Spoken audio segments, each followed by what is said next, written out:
I would also like to recommend the book Contented Dementia, which is a book I read when my dad had quite advanced Alzheimer's, and it changed my perspective completely. And I think that when I read my story, you'll see how I learned to go along with the flow as best I could. It's called A Special Sleepover. Dad, it's really very kind of you to let me stay here tonight when I've only just met you, but won't it be too much trouble? Me, of course not. I even have a pair of pyjamas that will fit you and a spare toothbrush, so please don't worry. It's difficult to convey the huge relief that I felt at this brief conversation, which happened at the end of a strange but memorable evening 4 years ago. The family had persuaded my worn-out mother to have an overnight stay at a local hotel, and so my sister and I had organised it as an early birthday present. She needed a rest from Dad's never-ending demands as his dementia progressed, especially as this had included sleepless nights for many months. Things had not quite gone to plan, because he'd been absolutely furious, to put it mildly, when that afternoon Mum had told him that she needed a short break. Luckily her bag was packed, so my daughter and I urged her to make a hasty exit and not look back.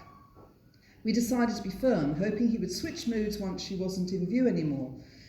A large whisky certainly helped with this.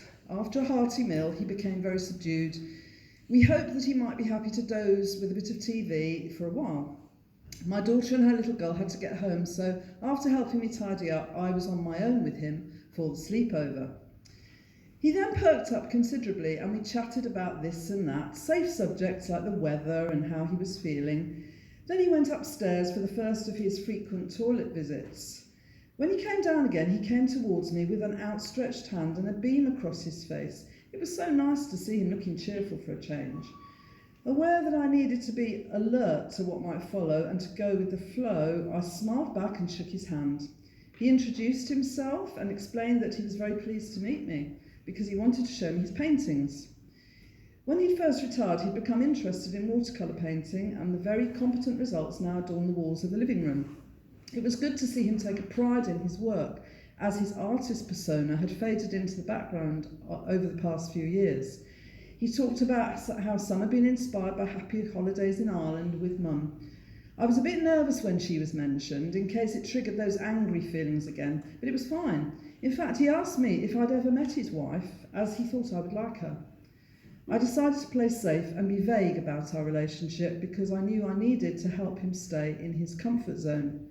Then he asked me who I was, and was visibly taken aback when I gave my full name, as it appeared that we shared a surname. What a coincidence! Off upstairs for another toilet visit, and he came back with a different, determined demeanour. He asked me if I knew the area and wondered if we could go out to a good local pub. He used to love drinking real ale, and the whole pub ambiance had played an important part in his life. He mentioned a favourite Hampshire pub that he used to frequent for many years. He was starting to get quite insistent, so I knew I had to be deft to keep him on side. I managed to persuade him that all the good pubs were too far away at this late hour, and besides, we didn't have the car. A bit of a sulky silence followed at this disappointing news. Thankfully, it was time for another toilet visit to give us both time to regroup. A more brisk and rather formal version of Dad returned, who explained that he needed to get back to his house in Tottenham, where he'd grown up, as his mum would be waiting up. She'd died about 30 years ago. He was moving rapidly towards the front door. Quick thinking was needed again on my part, as I didn't want him to get upset, but neither did I want him to leave the house. Then out of the corner of my eye, I saw that day's newspaper headline, which was about train strikes in the London area. What a gift! When I pointed this out to him, he was at a bit of a loss, but then just declared that he would get a taxi as it was an emergency. He found his wallet, but realised he didn't have much cash. We then had the sensible conversation about staying the night at my house. He was very courteous and cooperative from this point, and seemed happy to let me play the part of a landlady. I showed him the bedroom, which he was impressed with, and he liked the pyjamas, just like the ones I wear at home. I guess it would have been inappropriate for the landlady to help him get ready for bed, So I risked going out the room and returning as myself. He seemed okay with my reappearance, became compliant, eventually let me tuck him in with a kiss on his cheek, and he settled down to a brief but comfortable sleep. Phew. It was a long night. Lots of toilet visits, and then help with orienteering himself back around the bedroom. Very restless and irritable in the early hours, getting up and down, over and over. He then appeared at the bottom of my bed looking anxious. By now, used to my constantly changing role, I decided to try being a storyteller.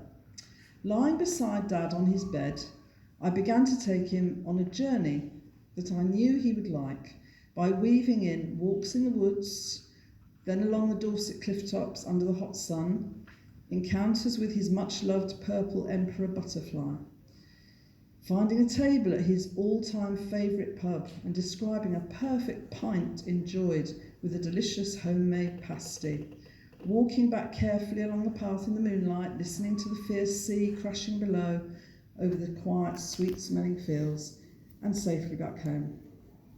I'm not quite sure whether we were still in Dorset, Hampshire, Tottenham, or Ireland, but he was at last sound asleep and calm. Job done.